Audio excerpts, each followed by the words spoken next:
I'm Susan Halbert. I work for the Florida Department of Agriculture and Consumer Services Division of Plant Industry, and I'm assigned to identify the Hemiptera except for scales and whiteflies. Today I'm going to be talking about the regulatory importance of aphids. First of all, some general characteristics of aphids. They're small, soft-bodied insects that suck on plants. Aphids can be hard to see. For one thing, they can be camouflaged on their hosts, and they also are in cryptic habitats such as roots. Here are two illustrations of different root aphids.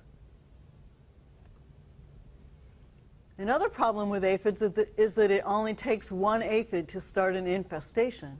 All aphids, except for some specialized overwintering forms, are parthenogenetic females that give birth to living young. The word parthenogenetic means that no males, no social life are needed. And 1,000-fold in 3 weeks is no problem for an aphid. And here's an illustration of a very heavy infestation of rosegrass aphids in Idaho. North America has a lot of exotic aphids.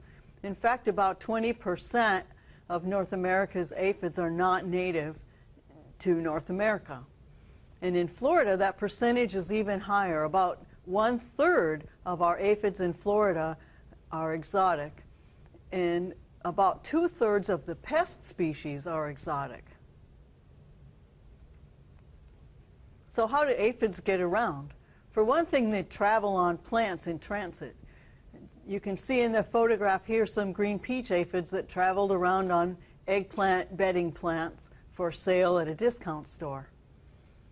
For some reason, bonsai plants are a particular vehicle for aphids traveling overseas. These plants are harvested in China and other places in Asia, and they come to North America for the bonsai trade. And we've gathered maybe half a dozen or more different species of aphids via that route. The Europeans have also complained about this problem for several decades. Aphid eggs on overwintering hosts can be especially hard to see, and maybe that's how some of the bonsai aphids have gotten here. Aphids also travel on produce. One of the things that we do at the Florida Department of Agriculture is to examine lettuce that comes in from the West Coast in Mexico. And over half of the species that we intercept on the lettuce don't colonize the lettuce at all. They're wing forms that are just riding there, and some of those are quarantinable pests.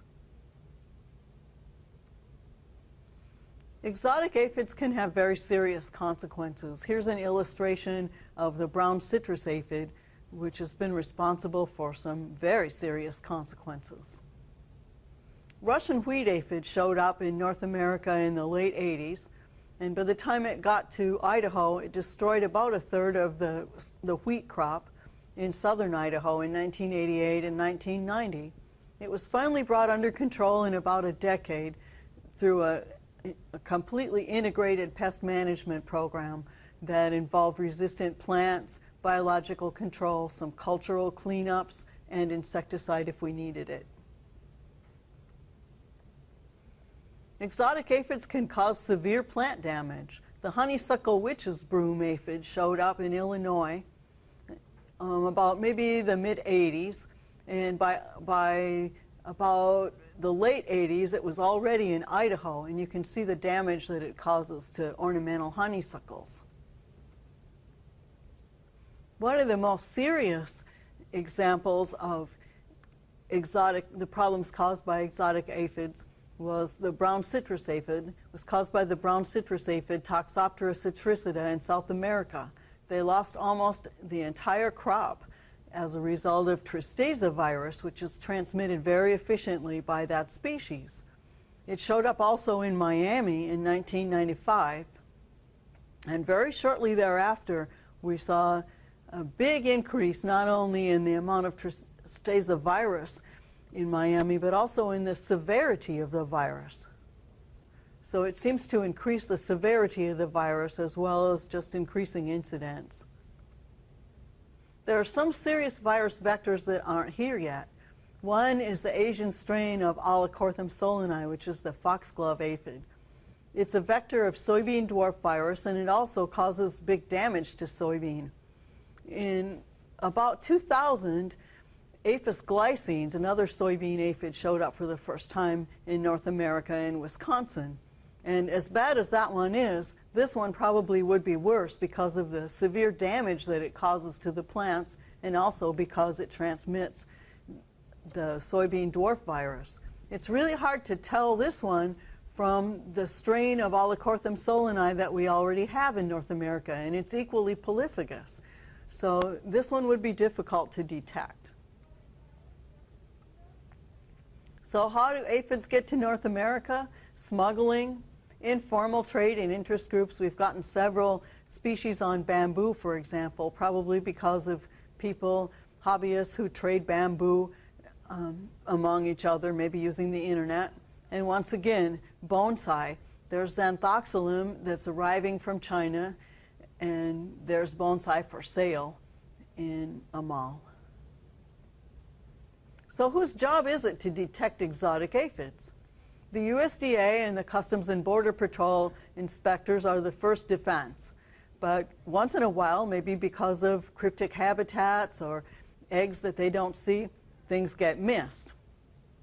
And then it falls to the state departments of agriculture to figure out once things get established, and also figure out what to do about them. There are sometimes taxonomic problems. For example, things change names. And with aphids in particular, you absolutely need adults.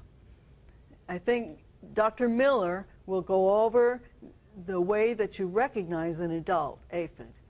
But definitely you need adults. And sometimes you also need several forms of the aphid. And here's an example, Capitophorus eliagne, that shows that the Apterus form doesn't have any patch on the back, but the L8 does. The L8 looks totally different from the Apterus form. And sometimes you need both forms. A lot of times the keys will only be for the wingless forms. And so if you have winged ones riding on produce, for example, it's pretty difficult to identify them. Sometimes the exotic aphids that show up in North America aren't described yet. There's an example of a Melanaphis species that showed up on ornamental grasses, and it had to be described. It was Asian. And more recently, we have a multicolored aphid on Podocarpus that turns out to be a new species. Exotic aphids can come from around the world. And in fact, relevant to us in Florida, the Asian fauna is particularly rich. So we seem to get a number of Asian species established in Florida. The picture shows a Greenidia species on Ficus. And that whole genus is Asian. The long, hairy siphuncuли are really interesting for Americans to see because we don't have any native aphids that have anything close to that. We have very good literature from the British Museum, but you have to know the host association in order to use those books. And also, most of the keys work best for wingless adults. Also, when you have a colony that you've intercepted, watch out for hitchhiking wing forms and watch out for mixed infestations, because those are definitely common. Here you can see our collaborators. Now I'll be ready to take any questions. What are the best resources for identifying intercepted aphids? As Dr. Miller said, the aphids can come from all over the world, so you need a worldwide resource to be able to identify the aphids that you find that you might intercept. And he went over the Aphid key, which will do the polyphagous species. Another set of excellent resources are the books that have come out from the British Museum by Dr. Blackman and Dr. Eastop, Aphids on the World's Crops, Trees, and Plants, and herbaceous plants and shrubs. Now those resources those books particularly will only do aphids based on the host plant where they're found. So you need good botanical information, and if you have a stray wing form, on a plant, then you may go astray. And also, just as Dr. Miller also said, that you also could have mixed colonies, and that happens quite often. So you may need to be very careful, especially about wing forms that you would intercept on plants. What if you identify an aphid to genus? Can you still make a regulatory decision? That's a very good question. If that genus doesn't occur in the United States, it's an easy answer. But if it does, and you can't be sure whether you have something that's already widely established here or something that's a major pest. For example, you get an immature form, and so you can identify it to genus, but you don't know which species you have. That's a big problem, because clearly you want to keep the pest out of the United States.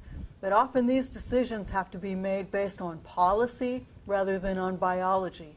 So my answer there would be to check with your supervisor to find out what the policy is for that particular kind of interception. What are some of the potential pathways for the introduction of new aphid species into the United States? That's another good question. Pathways are many, and some of them are unexpected. First of all, most aphids would have to arrive on living plants, otherwise they might not make the journey.